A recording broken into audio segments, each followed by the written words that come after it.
Today's workout begins with a strict dumbbell press. For the strict dumbbell press, we'll have a pair of dumbbells hooked up over our shoulders in the rack position. We have the back of the dumbbell over the back of the shoulder. The feet are hip width apart. Elbows are down, they don't have to be too high.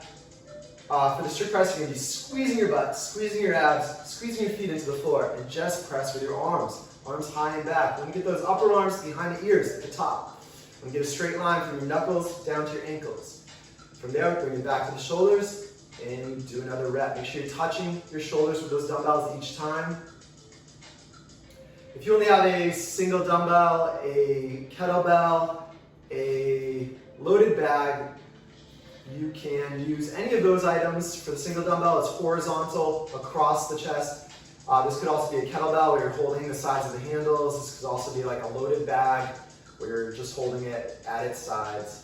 It's the same action. Make sure it stays close to the face. You pull your face back so it stays close to your midline of your body.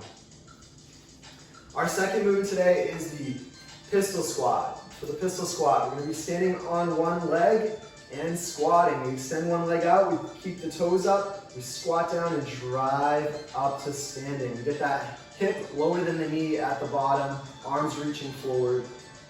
If you need to build this up, like most of us do, we recommend using a stool, a small chair, a small table. You're doing the same motion here. You got the toe pointed up, you're leaning forward and driving up. We're doing alternating legs today. Now, you should be touching lightly on that stool so that you're training the ability to not have the stool there. We don't want to rely on the stool, so we're just touching lightly. If you're not touching lightly, you're touching heavily, you need to lean forward more. Take some weight forward, reach your head, your arms forward.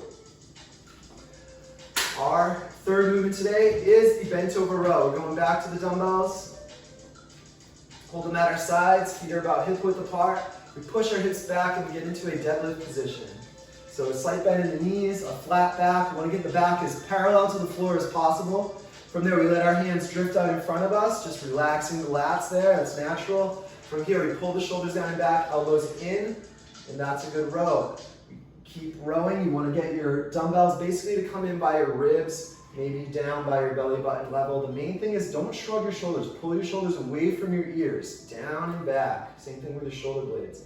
If you need to use a different object, like we said before, a single dumbbell, a kettlebell, a loaded bag, just hold it by its sides, just like the dumbbell version we're doing here, and you're going to just pull it in towards your belly. It's the same exact action. You want to be thinking about this, your shoulders, down and back, and the elbows go in.